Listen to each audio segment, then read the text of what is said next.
Tom, I know you were in practice yesterday in that 6-foot square that they provided to media, and again, we're appreciative for them allowing you to do that. Did you have to arm wrestle Bob to get that spot? How'd that work out, man? No, it was a pretty calm procedure, and plus there's only one person per outlet, so Bob couldn't have gone with me being there. But, the photographers got to pick their squares or their sections, and then the print media or the internet media got to pick theirs. So I was on the turf side, and it was hot, along the concrete wall that runs along the road there. I can't even think of the name of it. It may not even have a name, the one that goes by the Hyper and into the Bev Lewis parking lot. So it was a tight window, though, 15 minutes. And but you know what? It was great. It felt good to load up and drive into campus, which is such a routine for me during fall camp. And it's the first time we've done that in so long. It just really felt good to be back in the groove, so to speak. Yeah, and Tom, one of the things, and I know that you and Nate and some other guys were asking with Kyle, like one of the things you guys do specifically is look and see who's out there and who's not out there. Now, Kyle confirmed this yesterday. Trey Knox, Tyson Morris, Jaminzi Nwana, there's one other player, and then Jalen Catalon, who you at Whole Hog Sports and others have reported injured. Just kind of your thoughts, any speculation one of those guys weren't out there?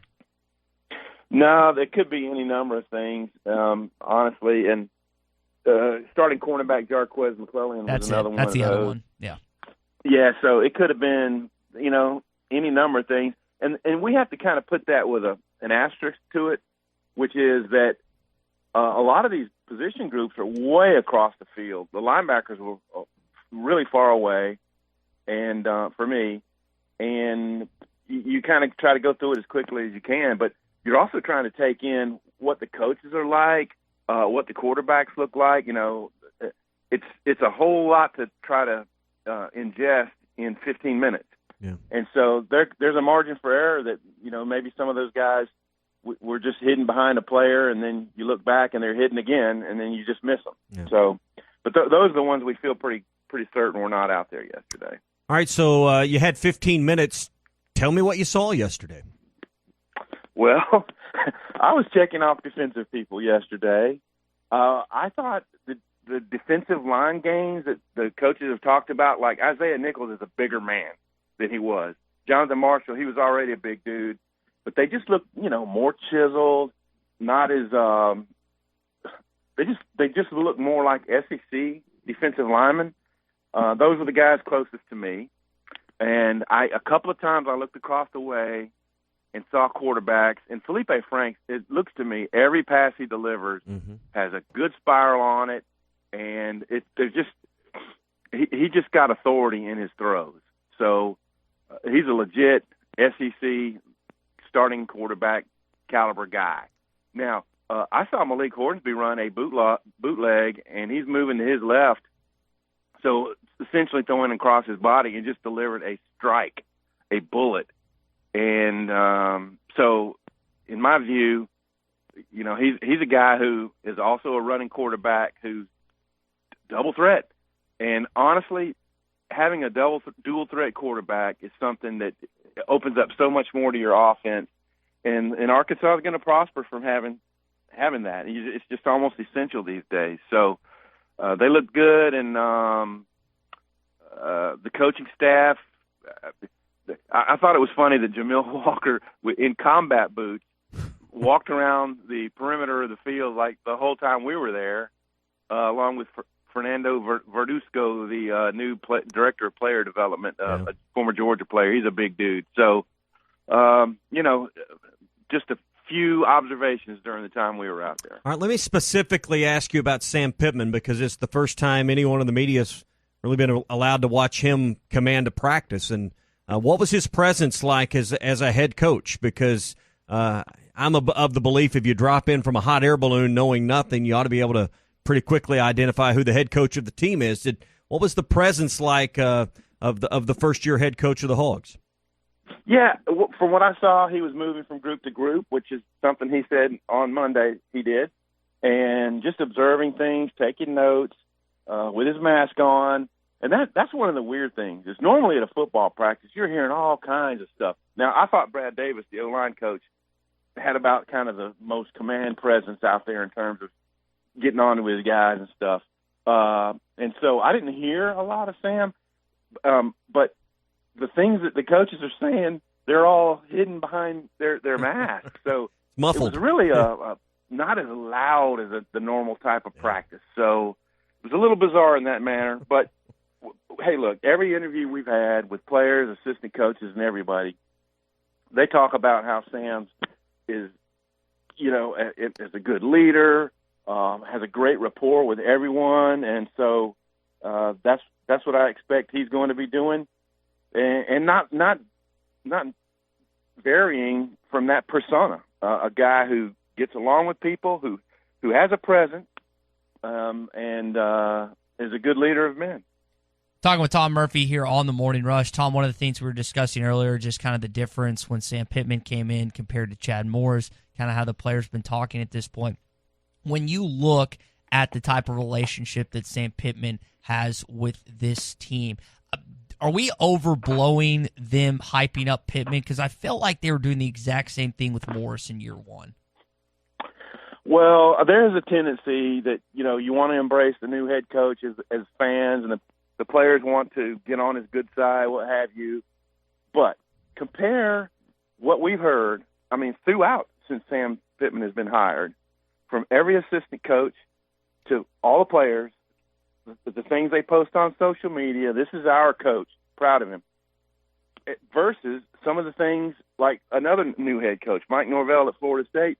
He's already faced kind of 2 rounds of players questioning and that kind of stuff. And I know players now are feeling the power of their voices and are more apt to, air something on Twitter or other social media. But the things that the Razorbacks have aired have been, we're proud of this head coach. He relates to us. He's tough on us, but, we know these things are in our best interest. So in terms of overblowing it, it's almost like the quarterback. They get all the praise and you win a game. Yeah. And if they make a mistake, you lose a game, you get all on them. Well, Sam's going to have some losses this year. And so he will face the criticism, and whether it's, misuse of a timeout or not applying the clock correctly late in the game or something, he's going to get that criticism. But for right now, there hasn't been a game, and the feedback we get is the assistant coaches love him and the players love it. So that's what we report. And I think when it comes to that type of situation, you mentioned how Sam Pittman has been really solid with his players. The relationship seems to be getting stronger and stronger. Let's go out to Tallahassee and Mike Norvell in Florida. He screwed up apparently on multiple occasions, whether it's telling the reporter that he met with every player individually, whether it's player reporting that there was false claims about how they're conducting the coronavirus tests and stuff. It seems like, and that's a guy that was on Arkansas's list at one point. When you see stuff like that, when you see stuff about Lane Kiffin, when you see stuff about these new head coaches, not only across the board, but particularly in the SEC, does that solidify your stance that Arkansas hired the right guy? Well, you have to take Hunter Yurichek's word for it. All the folks they talked to, that Sam Pittman was the guy who wanted to be at Arkansas the most. And I buy that. I've gone into his office and talked to him about it. And he grew up in Grove. He came over here to camp when Lou Holtz was the coach. And he's self-deprecating in terms of they saw him running and they put him in the batch of guys that are like, okay, you go over here and do this. We're going to be looking at the rest of these guys. But I appreciate Sam, and I think he's a good man. And it doesn't mean that that Mike Norvell's a bad guy. But what you've got to do is be very careful, because things that you used to say in kind of blanket statements like, "Oh, I've talked to every player," well, those can get challenged these days. Yeah. And it used to be that they wouldn't be challenged. So just got to be super careful. Yeah. And the more honest you are, the better you're going to relate to your players. Yeah. Tom Murphy is with us here on the Morning Rush. He was at practice yesterday when the media were allowed a brief but first look at the team. Let's go back to quarterbacks. You mentioned Felipe Franks. Earlier this week, Sam mentioned that KJ Jefferson was next in line at the quarterback spot, or working at the number 2 spot. In the drills you were able to watch, were you in a spot where you could see what was going on? And Did you see the number 2 quarterback in KJ Jefferson at all?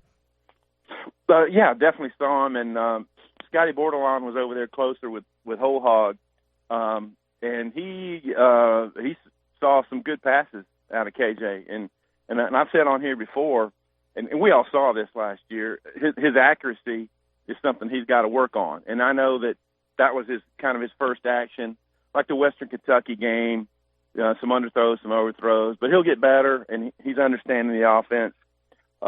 We've hyped Franks and KJ, but I'll tell you this: I think those backup dudes like John Stephen Jones and Jack Lindsey, who got moments last year, I don't know if anybody knows playbooks and works harder than those kind of guys. I mean, that's why when they went in there, they had some success. I mean, John Stephen Jones leads a touchdown drive against Alabama. So I think it's good for Arkansas that a lot of those dudes.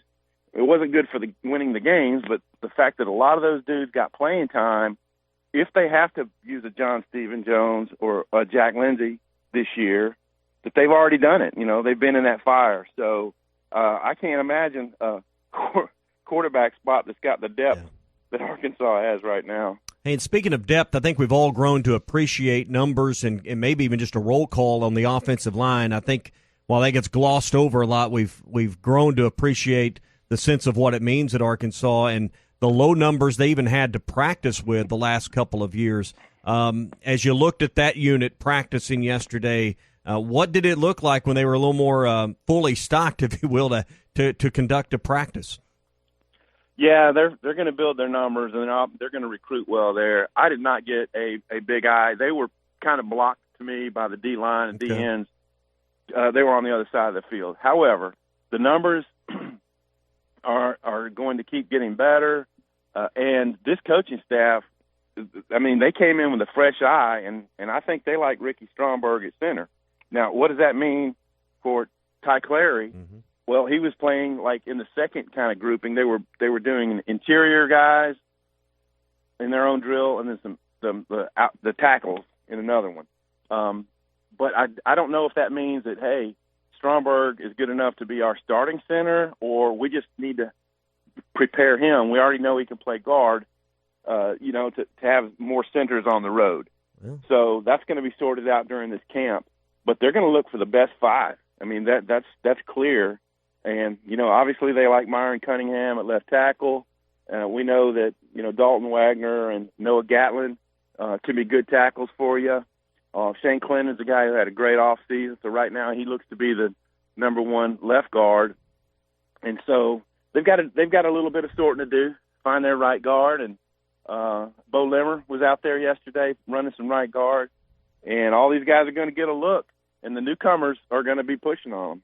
Yeah. We take the snap for granted too often, but very few plays go smoothly when the snap doesn't go smoothly. So we've seen that problem far too often at Arkansas, particularly last year. We kind of floated back there. Yeah, I mean Ty Clary's a strong dude and all, but that's the knock on him is that you don't need to have 2 or 3 bad snaps in a game. You really you need to have like 2 bad snaps for the whole year.